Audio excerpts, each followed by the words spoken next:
Welcome, everyone. I'm Sue Barber, author, former IT director for a Fortune 500 company, turned executive coach, and this is the Visibility Factor podcast, where we explore how to raise your visibility and play bigger at work and in life. We'll explore key topics and welcome guests that help you shift your thinking about yourself so you can see new possibilities for your leadership. I'm on a mission to create a visibility movement for leaders to show their value and be seen for their true talent. Are you ready to take the next step towards a higher level of visibility for yourself? Let's go. The Visibility Factor podcast is brought to you in part by the 90-Day Visibility Breakthrough Accelerator Program. Do you believe deep down inside that you can have a bigger career, but you don't know how to get there? You can keep doing what you're doing, but what if there is a better way that could accelerate your progress? This 90-day program is a powerful experience that is unique to you and provides dedicated time to focus on your specific challenge. It gives you the time to develop big ideas and plans to execute them, including the tools, resources, and motivation needed for success. Hundreds of clients have used this same program to take them to the next level in their career and to create a better life. Join me in a 90-day experience that focuses on challenges like creating a strategic plan, how to lead an organizational change, or prepare for a career transition. This dedicated time will help you see new possibilities, recognize your strengths, and take away key insights that can be leveraged immediately. Are you ready to create a breakthrough for yourself? If you're interested in learning more, visit susanmbarber.com/visibility breakthrough accelerator for more information and to sign up for the program. I look forward to seeing you there. Hello, everyone. Welcome back to the Visibility Factor podcast. This is Sue Barber, your host. Today, we're going to talk about imperfect action. Now, as many of you know, and if you've read the book, you know I was quite the perfectionist, and I was that person for a really long time. I was really proud of being a perfectionist, and I probably made everyone else around me feel like they needed to be one too. And in my head, I thought that's what made me better. I thought it helped me accomplish things in the best way. But I think looking back on it now, what it did was it moved me into a place of procrastination because I wasn't sure how to do stuff, so I would hesitate. I wouldn't start things that I didn't know how to do. And I didn't even recognize that that was happening for a really long time. So I had to change the way that I looked at the things that challenged or scared me. I started thinking about them as experiments, and I've talked about that on the show a little bit. Taking small actions on something that I didn't know how to do or never attempted before. But the important part of this action was that I would learn a lesson from what I tried or make a shift to try something else. This imperfect action was moving me out of a perfectionism mindset. It gave me the confidence to make progress when I wouldn't have even tried before. There's a great quote here by T. Harv Eker. Successful people have fear, successful people have doubts, and successful people have worry. They just don't let these feelings stop them. And I thought that was a really great quote because I think that's what happens for many of us is we are operating in fear or doubt, or we worry that someone might see us as a failure and we hold ourselves back. Can you think of people in your life who seem to have it all together? They don't let obstacles get in their way. They just keep making things happen no matter what. Nothing seems to stop them. An obstacle shows up, they figure out a way to work through it. They get around it. They enlist the help of someone else. They just keep making progress. Now, everyone always looks like they have it all together, but most of the time, there are people who walk around every day with doubt or insecurity, at least 70% in the US alone, and they are trying to hide that. They're afraid to admit that those feelings exist inside of them because they don't want anyone to know that they're not perfect.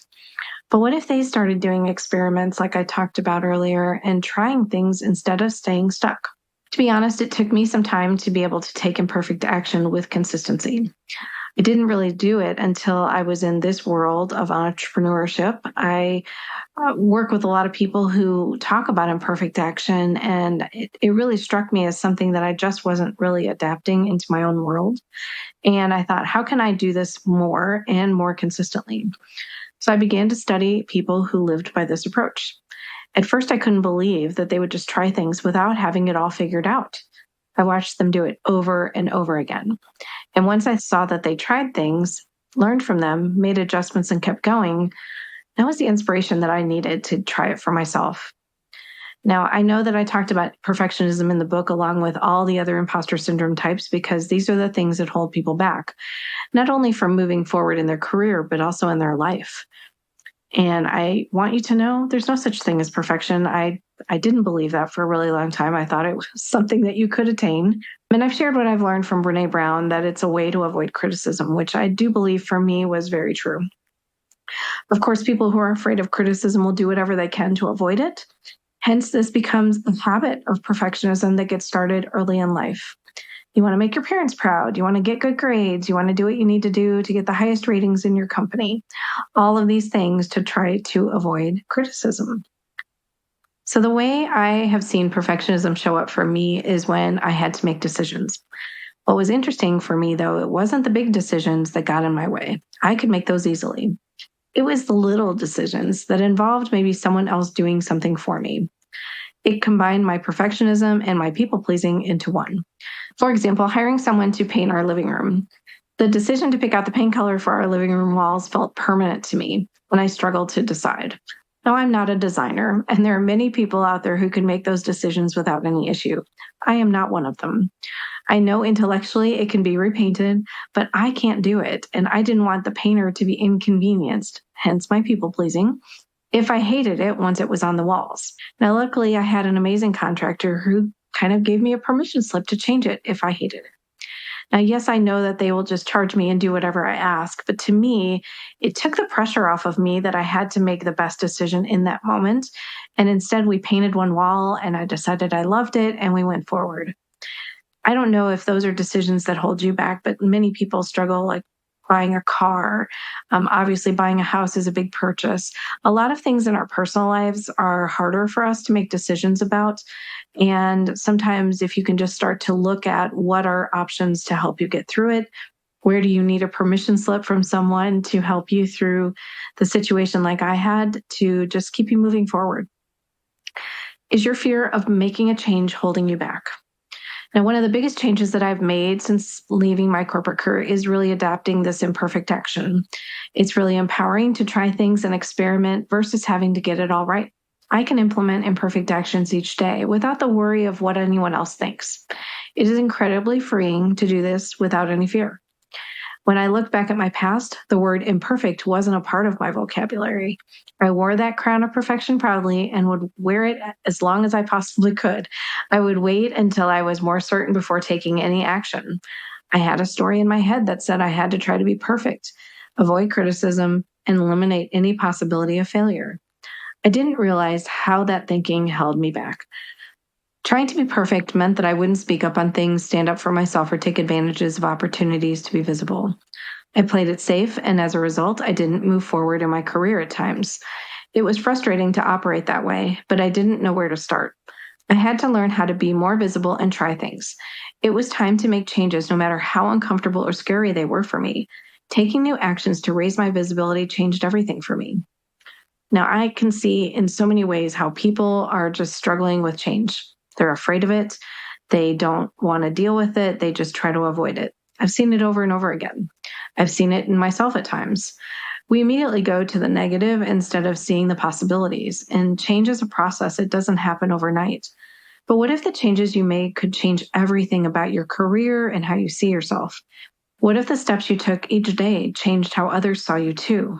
Wouldn't it be worth a try? So what if you could start today and try something different that pushes you out of your comfort zone? Take something small, just create some small imperfect action to help you move through the change. It's time to let go of those fears and say yes to making a change that's going to create a huge impact on your life and in your career. You are too valuable to remain in the background. Don't let perfectionism and fear keep you from showing others how incredible you are. What if you think of it as a game to play? Be creative and see what happens. When we play games, we don't know who's going to win or lose all the time. And we just enjoy the moment of having fun and playing the game. So what if something you try is just a game that you can start to see what happens? You can always think of it as an experiment as well, because no one expects an experiment to go well the first time. There is no pressure to get it right, but it's more important to learn instead. And let's be honest, being perfect isn't worth your time. The extra time that you could take to make something perfect is most likely not going to make that much difference. If this is you, then you spending time doing the extra work to make others happy, avoid criticism, is because you're trying to meet someone else's unrealistic expectations. So what if I gave you a permission slip on whatever thing you're working on, a project, a book, whatever kind of work that you do? If I gave you that permission slip and said, do what is absolutely necessary to accomplish it, but don't do all the extras. At a minimum, you'd have the conversation with someone to see if the extra work is really necessary. Let the need to be perfect go and move on to the next set of work. Most of the time, no one is expecting perfection from us, but we create a story that it's necessary. Now, I have really come to love taking imperfect actions. It wasn't something that came naturally to me in the beginning, but I can see the benefits. I try something, and if it works great, then I'm thrilled. And if it doesn't, then I try something else. It is so empowering to try things and experiment versus having to get it all right. Now I can implement imperfect actions each day without the worry about what other people think, or in some cases, just trying things just to see what will happen. It's incredibly freeing to try to do these things without fear. Now, I think we all know perfectionism and fear will keep you from getting things done, showing others what you can do, and focusing on what is more valuable. Start today and try something different that pushes you out of your comfort zone. If you can just think of one thing, just one thing, and try it, let's see what happens. It's time to let go of your fears and say yes to getting things done that create a bigger impact for your visibility, for your leadership, maybe for your team, because you want to set an example for them that it's okay for them to take imperfect action too. Your team and even your kids are watching you at all times, and you want them to learn from you. You want them to know that you don't have to be perfect ever. If you don't know anything is wrong, how can you change? One of my favorite quotes from Maya Angelou is, do the best you can until you know better. When you know better, do better. I've taken that to heart in so many ways in my business and as a coach.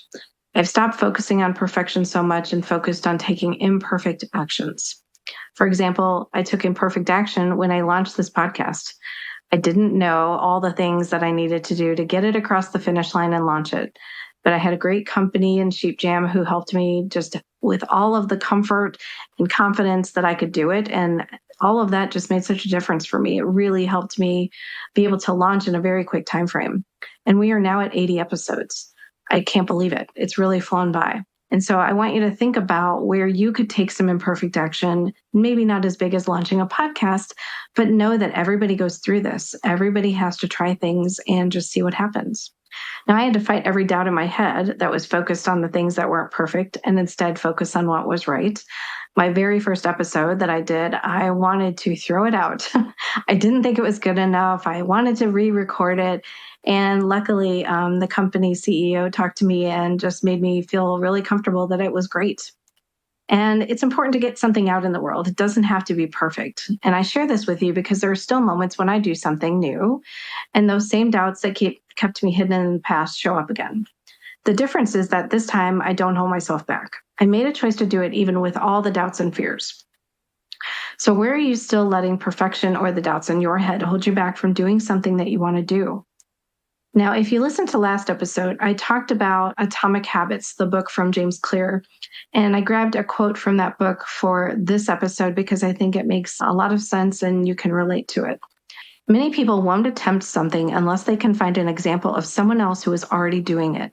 Rely on this type of thinking too much and you'll never do anything interesting.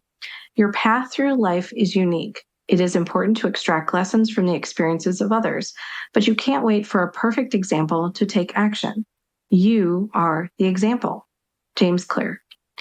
I think that's an amazing quote because it so ties in with this episode in so many ways, right? I think we are always constantly looking at social media, looking at other people, comparing ourselves to them.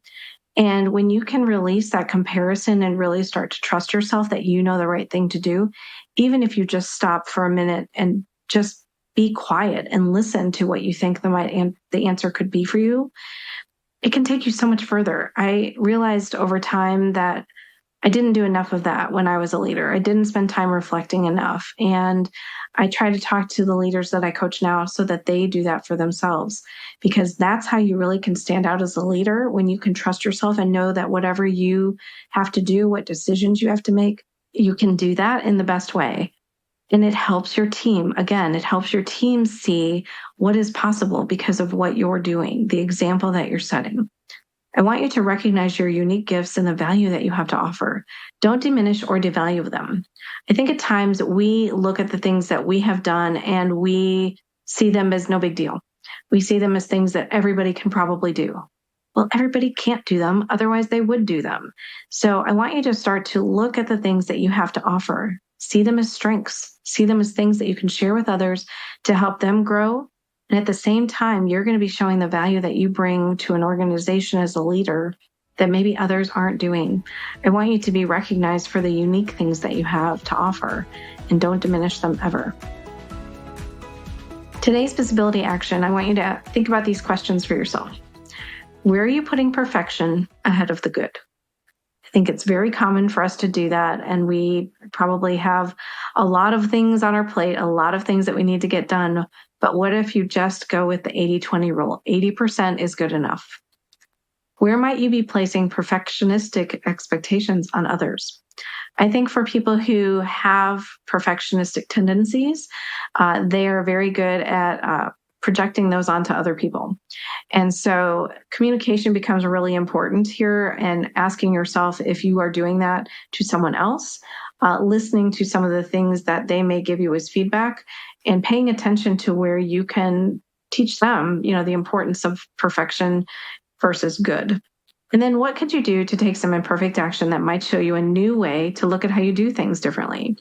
Just try something small, like I mentioned earlier. Take one thing that you're doing, try to do something different with it. You might figure out a better way to do it. It might improve the process. You might come up with a different answer.